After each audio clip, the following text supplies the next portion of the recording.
முக்கியமாக என்னென்ன விஷயங்கள் நாங்கள் கவனிக்கணும் சார்? ஃபஸ்ட்டு வந்து உன்னோட பர்சனல் இன்சூரன்ஸ் வைக்காமல் இருக்கக்கூடிய நிறைய பேரை நான் பார்க்குறேன். தப்பு.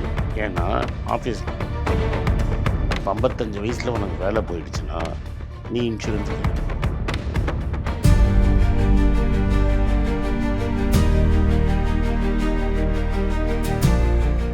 Okay, but anyhow insurance, medical இன்சூரன்ஸுங்கிறது வருஷம் வருஷம் ஜாஸ்தியாக தானே சார்? அப்படி கிடையாது. 10 வருஷத்துக்கு ஒரு வாட்டி ஏறும். சரி, ஒரு கேப் இருக்கும். ம்.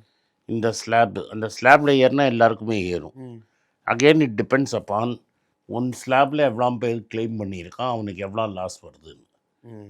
இதெல்லாம் ஸ்ட்ரிக்டாக வந்து ஐஆர்டியை செக் பண்ணிவிடுவாங்க. இந்த வருஷத்தில் இவ்வளோ பேருக்கு இந்த ஸ்லாபில் இருக்குது, இவனுக்கு இவ்வளோ லாஸ் ஆகிருக்குன்னு.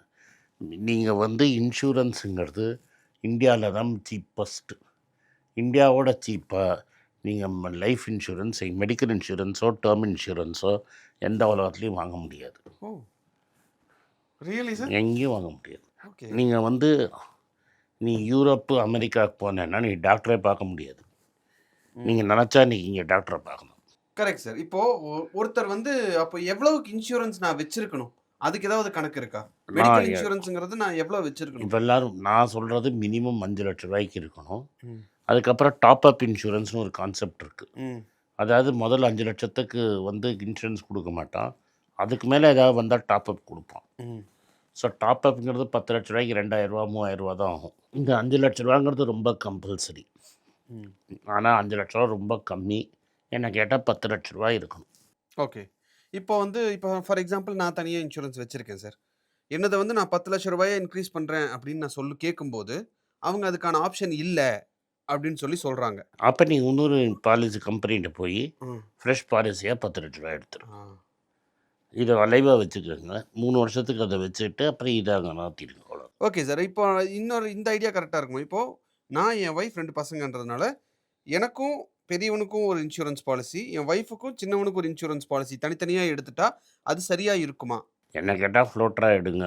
ஃப்ளோட்டர்னா சார் அது எப்படி ஒர்க் ஆகும் சார்? ஃபேமிலிக்கு 10 லட்ச ரூபா, 4 பேருமே கவர் ஆகிடும். அதனால் தனித்தனியாக எடுக்கணும்னு அவசியம் கிடையாது. இப்போ 5 லேக் ஃப்ளோட்டரில் தான் வச்சுருக்கேன். நீ 10 லட்ச ரூபா ஃப்ளோட்டர் எடுத்துக்கிறது பெட்டர். அதான் சார். இப்போ 5 லேக் ஃப்ளோட்டர் இருக்குது, எனக்கு அதை 10 லேக்கோ 15 லேக்கோ மாற்றணும். மாற்றினீங்கன்னா முடியாதுன்னு சொல்கிறான்.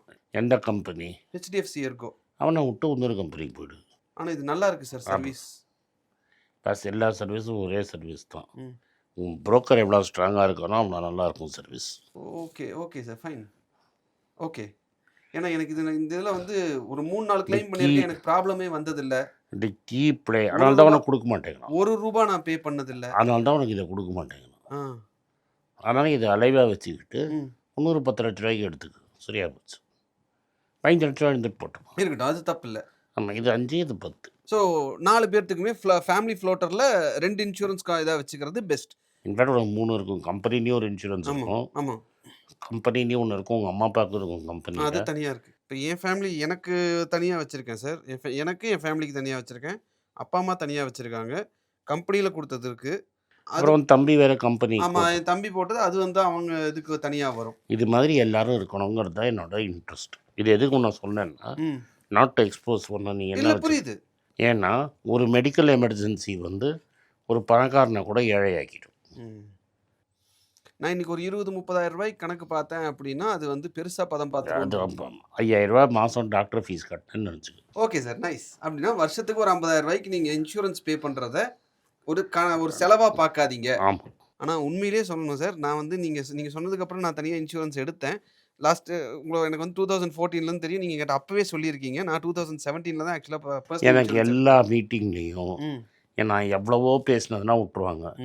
இதை நான் ஃபோர்ஸ் பண்ணி எடுக்க வச்சிங்க, இதனால் என் குடும்பம் வந்து நீ கடவுள்மா. நான் கடவுள்லாம் கிடையாது. பேசிக் பிரின்சிபல்ஸாக உனக்கு சொல்லித்தரேன், அவ்வளோதான்.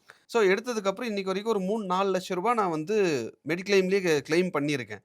எனக்கு அதை எடுத்து நான் இன்சூரன்ஸ் ப்ரீமியமாக கட்டினா கூட இன்னும் 20 வருஷத்துக்கு நான் கட்ட முடியுன்றது தான் சிச்சுவேஷன். எப்போதுமே உனக்கு unlucky that you have claimed. கிளைமே இல்லாதவங்கலாம் நான் பார்த்துருக்கேன். அப்போ கூட கவலைப்படாதீங்கிறது தான் என்னோட advice. Okay, I am lucky that I have கிளைம்டா unlucky that claim? You are unlucky. Okay. எதுக்கு அந்த மென்டல் டார்ச்சர்? அது உண்மை சார். எஸ், உன்னை நான் பார்த்துருக்கேன், துடிச்சு பார்த்துருக்கேன். அவசரமாக ஃப்ளைட்டை பிடிச்சி ஊருக்கு போனேன்னா அதெல்லாம் தேவையில்லாதது. அது உன்னோட பேட் லக். பட் இந்த பேட் லக்கில் ஒரு நல்லது வந்து இந்த இன்சூரன்ஸ் இருந்தது. True sir, true. ஓகே. அப்போது நீங்கள் சொல்கிற மாதிரி ஒரு காமன் மேன் மினிமம் 5 லட்சம் ரூபாய்க்கு பர்சனல் இன்சூரன்ஸ் வச்சுருக்கணும். டெஃபினட்டாக 1 கோடி ரூபாய்க்கு லைஃப் இன்சூரன்ஸ் வச்சுருக்கணும். 50,000 ரூபாய்க்கு மேலே சம்பாதிக்கிறேன். மினிமம் 50 லேக்ஸ் அப்படின்றது வந்து ஒரு வேல்யூவாக நம்ம பார்க்கலாமா சார்? வேறு வழி இல்லாமல் பார்க்குறோம். But we should aspire to that. To அட்லீஸ்ட் 1 crore. ஓகே.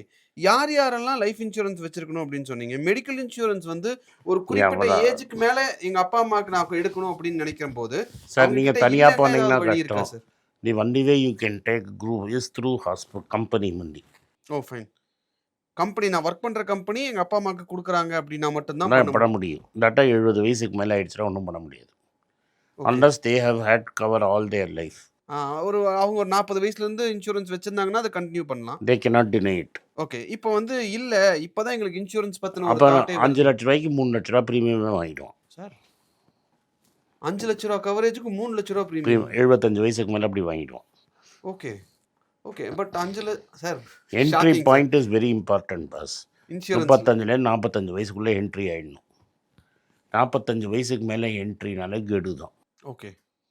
ஸோ 35லேருந்து 40 வயசுக்குள்ளே இருக்கீங்க, இந்த வீடியோ பார்த்துட்டு இருக்கீங்கன்னா உங்களுக்கு லைஃப் இன்சூரன்ஸும் இன்னும் அழகாக சொல்கிறேன். வினோத் ஸ்ரீனிவாசனோட இன்ஸ்டாகிராமில் இதை எஜுகேட் பண்ணுறதுக்குள்ள டாடா ஏஜி யூஸ் பண்ணுறேன். ஏன்னா they are very ethical. Tata ஏஜியோடு சேர்ந்து we are running a form. இங்கே கீழே கூகுள் ஃபார்ம் போட்டுருங்க. ஓகே. யாரெல்லாம் வேணுமோ வாங்க, என்ன டவுட்ஸ் இருக்கோ நீங்களே கேட்டுக்கோங்க. It is very very very important that you have this. ரொம்ப முக்கியம். உங்களுக்கு என்ன சந்தேகம் இருந்தாலும் கேட்டுக்கோங்க. இன்சூரன்ஸ்னு வர்றப்போ இப்போ இந்த வீடியோ பண்ணுறதுக்கு முக்கியமான காரணம் நான் எல்லா இன்சூரன்ஸ்காரன்ட்டையும் ஏமாந்துருக்கேன் சார். பொதுவாகவே நான் வந்து என்னோடய கிளியர் வந்து இது வரைக்கும் நான் எந்த இன்சூரன்ஸ்காரனே ஏமாந்தது கிடையாது.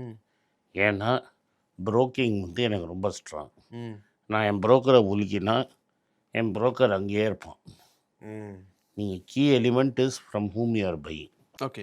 ஸோ இந்த வீடியோ பார்த்துட்டு இருக்கக்கூடிய 40 வயசுக்குள்ளே இருக்கிறவங்க, ஒரு 42 இருந்தாலும் பரவாயில்ல, உங்ககிட்ட தனியாக 50 வயசுக்குள்ளே இருக்கிறவங்கன்னே தைரியமாக சொல்கிறேன். ஓகே. 50 வயசுக்குள்ளே இருக்கிறவங்க ஈஸியாக எடுத்துடலாம். 50 வயசுக்கு மேலே இருக்கிறவங்க எஃபர்ட் போட்டு எடுக்கணும். ஓகே. ஸோ 50 வயசுக்குள்ளே இருக்கீங்க அப்படின்னா உங்ககிட்ட பர்சனலாக ஆஃபீஸில் கொடுத்த மெடிக்கல் இன்சூரன்ஸ் இல்லாமல் பர்சனலாக உங்கள் ஃபேமிலிக்கும் உங்களுக்கு இல்லை அப்படின்னா தயவு செஞ்சு முதல்ல அதை எடுத்துருங்க. லைஃப் இன்சூரன்ஸ் இல்லைனாலும் தயவு செஞ்சு அதை எடுத்துருங்க. லைஃப் இன்சூரன்ஸ் நீங்கள் எவ்வளோ சின்ன வயசில் எடுக்கிறீங்களோ அந்த அளவுக்கு வருஷம் ப்ரீமியம் குறையும். இந்த கூகுள் ஷீட்டில் உங்களுக்கு ஏதாவது சந்தேகம் இருந்தால் ஃபில் பண்ணிக்க. ஓகே. ஸோ உங்களுக்கு இருக்க அந்த டிஸ்கிரிப்ஷனில் அந்த கூகுள் ஷீட் நாங்கள் வைக்கிறோம். எல்லா இதுக்கு முன்னாடி பார்த்த எபிசோட்ஸ்லையும் இந்த இன்சூரன்ஸ் சம்மந்தமான எல்லா எபிசோட்ஸ்லையும் இந்த கூகுள் ஷீட் இருக்கும். அந்த கூகுள் ஷீட்டில் உங்களுடைய சந்தேகம் என்ன அப்படின்றத நீங்கள் கேளுங்க. அதுக்கான விளக்கத்தை டீம்லேருந்து தருவாங்க உங்களுக்கு. நன்றி சார். இன்சூரன்ஸ் தொடர்பாக பல்வேறு விஷயங்கள் சொன்னீங்க. நிறைய விஷயங்கள் ஐ ஓப்பனிங்காக இருந்தது. ரொம்ப நன்றி சார். நன்றி. வணக்கம். குழந்தைங்களுக்காக ஒரு புஸ்தகம் லான்ச் பண்ணோம். அது ரொம்ப சக்ஸஸ்ஃபுல்லாக இருக்குது. யாருக்கெல்லாம் அந்த புஸ்தகம் போகணுமோ எங்கள் டீமுக்கு கான்டாக்ட் பண்ணுங்கள். கீழே இருக்கிற நம்பர்லேயும் வெப்சைட்லேயும் கான்டாக்ட் பண்ணிங்கன்னா உங்களுக்கு அந்த புஸ்தகத்தை நீங்கள் வாங்கிக்கலாம். மற்ற எங்கள் புஸ்தகமும் அவைலபிள். எங்கள் வெப்சைட் மூலமாகவும் வாங்கலாம். கீழே இருக்கிற வாட்ஸ்அப் நம்பர்லேயும் மெசேஜ் அனுப்பலாம். நன்றி. வணக்கம்.